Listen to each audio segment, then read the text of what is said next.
Hello everyone, in this video I will show you how to fix apps not working on H70 Fusion.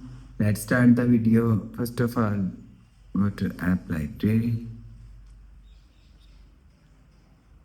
scroll down and click on Settings app. Now in Setting, scroll down and click on System. After click on System, click on Reset option and click on Reset All Settings.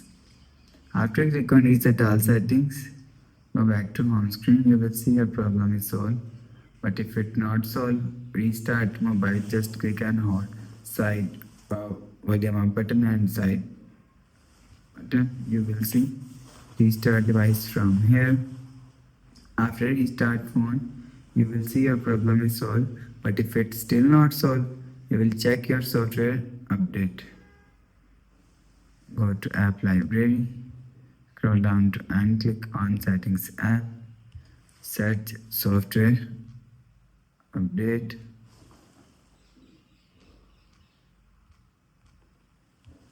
You will check your software updated latest. If it not latest, update your software latest. After update software latest, go back to home screen.